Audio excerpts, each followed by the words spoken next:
Backstage Pass, Institute of Gaming. For more details, contact 7093965965965. ఇప్పుడు idea అందుకు వచ్చిందని చెప్పాను కదా కొత్త మొత్తం అయిపోయిన తర్వాత నాకు బ్లాంక్ అయిపోయానమ్మా. బ్లాంక్ అయిపోయాను. ఇప్పుడు ఏం చేయాలి మనం కాళ్ళ ఆఫీస్కి వచ్చి కూర్చుని ఏం చేయాలి? అప్పుడు నాకు ఐడియా వచ్చింది. సీరియల్ ఐడియా లాగానే యూట్యూబ్ చూడటం మొదలుపెట్టా. షార్ట్ ఫిల్మ్స్ అందులో బెస్ట్గా తీసిన వాళ్ళని పిలిచి కొన్ని షార్ట్ ఫిల్మ్స్ చేసాం. అందులో కొన్ని పాటలు రాయటం కూడా మొదలుపెట్టాను. పాటల్ని మీరు రాశారా? అరే సో అదే టైంలో ఈటీవీలో కథాసౌధ అని చెప్పి వెబ్ సిరీస్, అంటే ఒక్కో సిరీస్ అరగంటలో అయిపోవాలన్నమాట. అరగంటలో కథ చెప్పడం. అవి ఇప్పుడు శిష్యులను పెట్టేసి నేను అప్పుడప్పుడు సెటిల్కి వెళ్ళి స్టోరీ డిస్కషన్, మ్యూజిక్. సో ఇప్పటికీ మీరు అవి హ్యాండిల్ చేస్తున్నారు, పర్యవేక్షిస్తున్నారు. మన సండే వస్తుంది. ఇప్పుడు లైఫ్ పార్ట్నర్ అని ఒకటి తీశాను, లవ్ యూ నానమ్మ అని ఒకటి తీశాను, సుందరంగా ప్రేమ కథ అని ఒకటి తీశాను. ఏవి అలనాటి ముద్దులని రాబోతోంది అనమాట. ఇది ఇందుగలడందు లేడన్న సందేహము వలదు. మా రాఘవేంద్రరావు గారు అన్ని ప్లాట్ఫామ్స్ లో ఆయన ఉన్నాను అని ప్రూవ్ చేస్తారు. అద్భుతం. అసలు అది కాకుండా ఈ కుర్రాళ్ళందరినీ అయిపోయిన తర్వాత ఈవినింగ్ 4:30 నుంచి 6 వరకు వెళ్ళి పికిల్ బాల్ ఆడతాం అనమాట. మళ్ళీ వాళ్ళతో కలిసి అర్రే వీడు కొంతమంది ఆ తర్వాత కీబోర్డ్ అన్నావు కిందాక మా అమ్మాయి చెప్పింది, ఖాళీగా ఉంటుంది కీబోర్డ్ నేర్చుకోవచ్చు కదా అని. నేర్చుకుంటున్నారు. అయ్యమ్మా బాబోయ్, మీ ఫిట్నెస్ సీక్రెట్ ఏంటి రాఘవేంద్రరావు గారు? ఎప్పుడు ఆ స్మైల్, ఇన్ని యాక్టివిటీస్, చాలా జోష్ఫుల్గా ఉండడం, సరదాగా ఉండడం. అసలు మీ ఫిట్నెస్ సీక్రెట్ చెప్పండి. మీరు ఏం తింటారు చెప్పండి. తిండి దేవులే కానీ ఎక్కువ ఫూల్స్ చుట్టూ ఉంటారు. మరి హార్వర్డ్ యూనివర్సిటీ, ఇది జేసీ మిల్లర్, ఇటువంటివన్నీ శక్తిపండని లేకపోతే ఈడని ఆడని ఊరిని జోకులు వేసుకుంటూ నవ్వటం చాలా ఇష్టం నాకు, నవ్వించటం కానీ. అందుకనే భరణీను బ్రహ్మానందం వీళ్ళు కొంచెం పొయిటిక్ ఇది ఉందన్నమాట. నేను 2-3 కొటేషన్స్ అందరూ రాస్తున్నాక మనం ఎందుకు రాయకూడదని చెప్పి అందులో కూడా మనం అనుకున్నవన్నీ జరిగి ఉంటే ఇప్పుడు జరిగినవన్నీ మనం అనుకున్నవి కావు. మనం అనుకున్నవన్నీ జరుగుంటే ఇప్పుడు జరిగినవన్నీ మనం అనుకున్నవి కావు. నువ్వు అంతేగా అంతేగా అంతేగా. అది కాకుండా లైఫ్ని ఇంత లైట్గా తీసుకుంటేనే సీరియస్గా ఉంది, సీరియస్గా తీసుకుంటే ఎలా ఉంటుందని. అదొకటి నాకు చాలా ఇష్టమైంది. అది మెయిన్ అనమాట. లైఫ్ని ఎంత ఇది వచ్చినా కూడా దాన్ని వెల్కమ్ చేయటం, జోకులు వేసుకుని పోయిందిరా సినిమా పోయింది రా. అసలు సో మీకు ఏది ఆ బాధ కానీ ఆ ఫ్రస్ట్రేషన్ కానీ మిమ్మల్ని అసలు టచ్ చేయవు అన్నమాట. అయితే ఇంట్లో కూడా అంతే. మెడిటేషన్ చేస్తారా దానికోసం ప్రత్యేకంగా? అదొకటి ఉంది, మర్చిపోయాను. పొద్దునే ఓ రోజు స్విమ్మింగ్ పూల్, ఓ రోజు పిలాటే, ఓ రోజు స్ట్రెచ్చింగ్ ఎక్సర్సైజ్, ఈవినింగ్ యోగా నిద్ర మెడిటేషన్. ప్రతిరోజు పికిల్ బాల్ అవగానే స్నానం చేసి 40 minutes మెడిటేషన్. సో టైముని అలా విభజించుకుంటా. పని లేకపోతే నాకు ఏదో చెయ్యి అలా ఆడదంటారే. అందుకనే మీరు ఆ 16th year దగ్గర ఆగిపోయారు రాఘవేంద్రరావు గారు. ఇంకా అసలు ఏజ్ ముందుకి రాలేదు అంతే.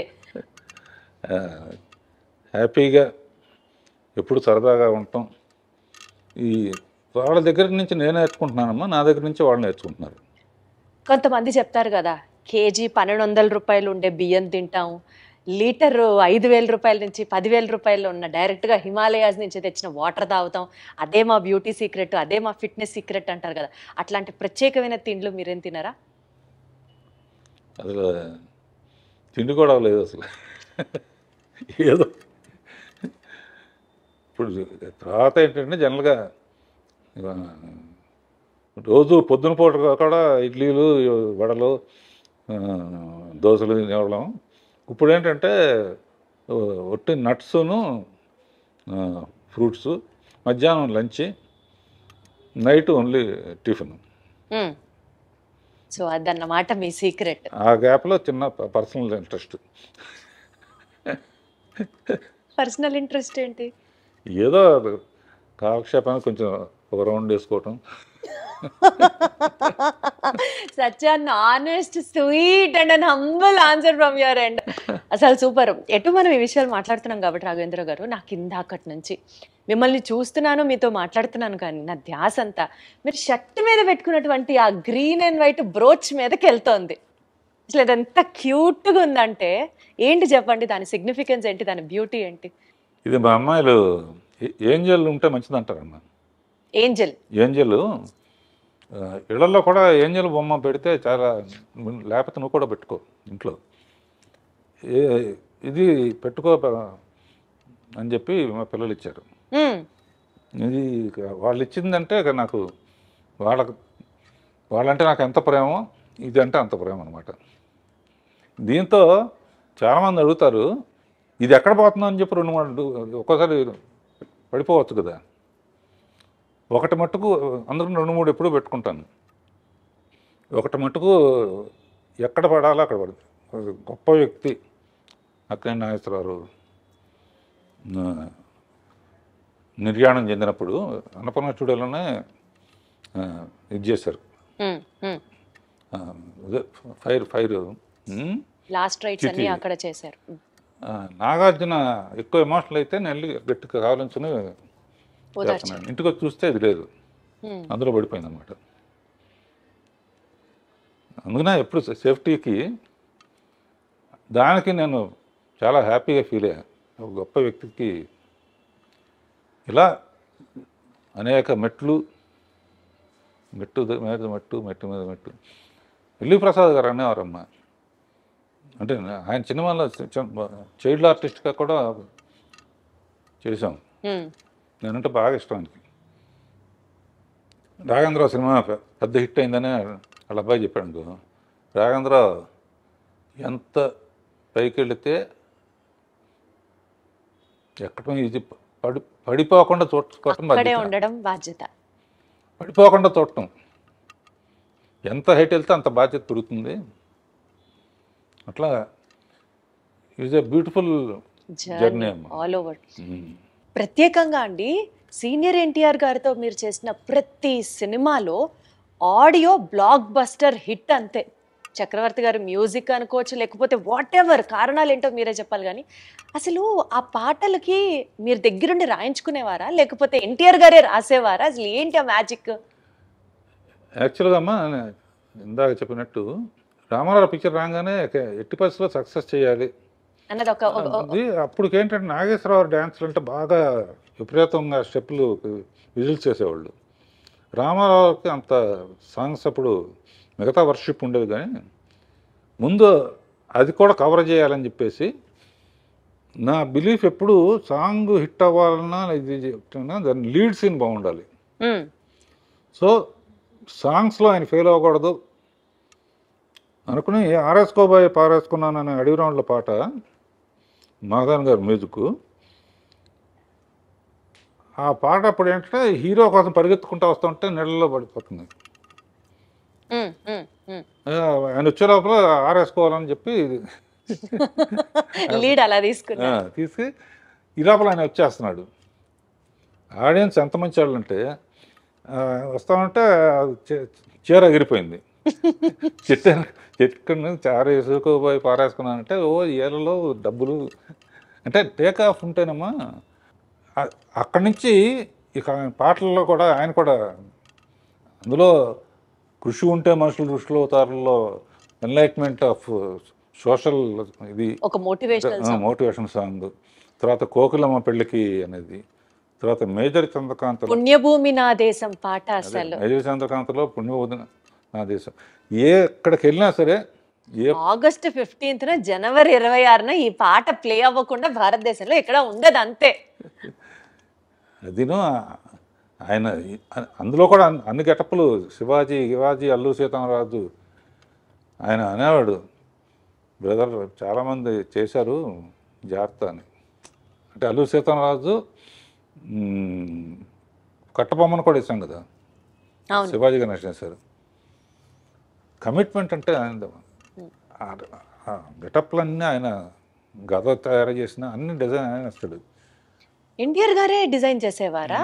బాగా ఆ ఇప్పుడు సాంగ్లో చూసి తెలుస్తుంది. ఘటబ్రహ్మన్ గెటప్ సంకెళ్లతో మొత్తం ఇట్లా బంధిస్తుంటే దాన్ని చీల్చుకొని నడవాలి ఆయన.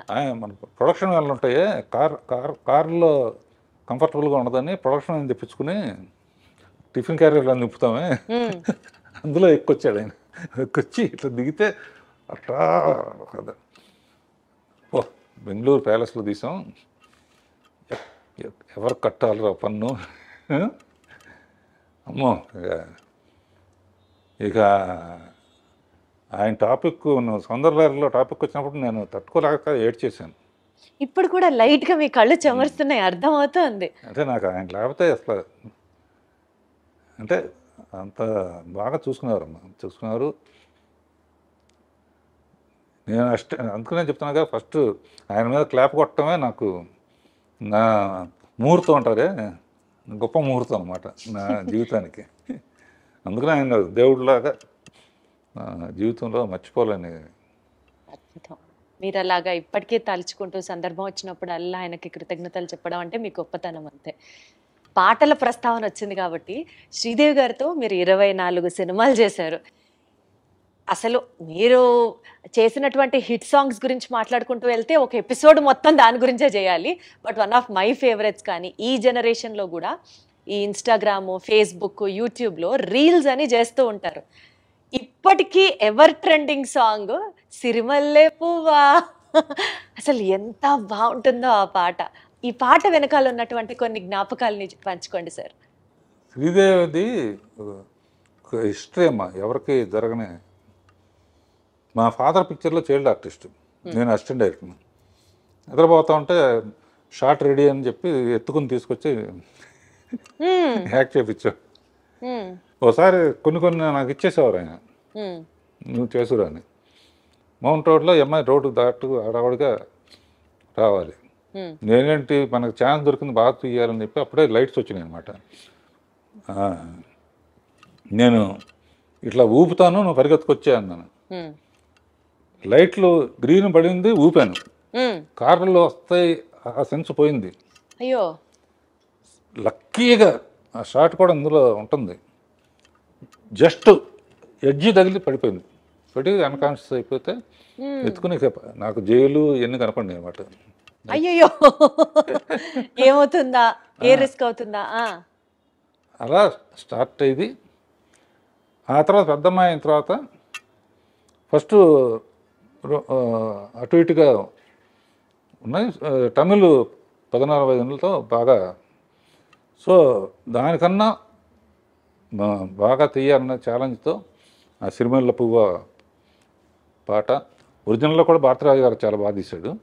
నేను ఇందులో నా ఇది బొప్పాస్కాయ దానికో ఏ ప్రోగ్రాంకి వెళ్ళినా కూడా కంపల్సరీగా నాకు ఆనందం ఏంటంటే, శ్రీరామనవమికి రామదాస్ పాటలు వేస్తారు, కొండ మీద అన్నమయ్య పాటలు వేస్తారు, ప్రోగ్రామ్స్లో ఆగస్ట్ 15 అంటే మేజర్ చంద్రకాంత్ పాటలు వస్తాయి. సిరిమల్లె పువ్వ అబ్బనీతేందబ్బా. అసలు ఆ పాట గురించి మీరు చెప్పద్దు. బ్లూ కలర్, నేను చిరంజీవి గారి బర్త్డే సెలబ్రేషన్స్ది ఒక ఈవెంట్ హోస్ట్ చేశాను. ఆ ఈవెంట్కి వెళ్ళేటప్పుడు నా కాస్ట్యూము శ్రీదేవి గారి కాస్ట్యూము, బ్లూ చీర, బ్లూ బ్లౌజ్, ప్లెయిన్ అనమాట. ఎగ్జాక్ట్గా అబ్బనీతి అని దెబ్బ నాకు అది కళ్ళ ముందర ఉంటుంది. నాకే కాదు, చాలా మందికి వీరాభిమానులు ఉన్నారు ఆ పాటకి. అలా పాటకి ఛాలెంజ్ అమ్మా. మా ఆపరేటర్ చేమ చెట్టు అదొకటి మర్చిపోలే. గిరవాణి లేకపోతే నేను మ్యూజిక్ చేయలేను అనే ఫీలింగ్ వచ్చేసుకున్నాను. ఈ 50 years బ్లాక్ బస్టర్ ఇయర్స్గా మాకు అందించి మీ మొత్తం ఎక్స్పర్టైజ్ కానివ్వచ్చు, మీ స్కిల్ కానివ్వచ్చు, సినీ రంగంలో మీరు పెట్టినటువంటి, మీరు చూపించినటువంటి, మీరు చేసినటువంటి సర్వీస్ మాకు బోలెడన్ని ఎక్స్పీరియన్స్ని మిగిల్చడంతో పాటు సార్, ఎంత ఎదిగినా ఒదిగి ఉండాలి అన్న ఒక నేచర్, అండ్ మోస్ట్ ఇంపార్టెంట్లీ లైఫ్ని సీరియస్గా తీసుకోకుండా సరదాగా తీసుకుంటే అంతకంటే బ్యూటీ ఇంకొకటి లేదు అన్నది చెప్తూ, రెస్పాన్సిబిలిటీతో పాటు మోస్ట్ ఇంపార్టెంట్లీ మీరు పెట్టినటువంటి హార్డ్ వర్క్ నెక్స్ట్ జనరేషన్స్కి డెఫినెట్లీ ఒక ఇన్స్పిరేషనల్ పర్సనాలిటీగా మీరు నిలుస్తారు, ఉండిపోతారు మా మనసుల్లో. మరొకసారి మీకు శుభాకాంక్షలు తెలియజేసుకుంటూ thank you so much Raghavendra garu. Thank you అమ్మా, థ్యాంక్ యూ ఆడియన్స్, ఐ డ్రీమ్కి థ్యాంక్ యూ.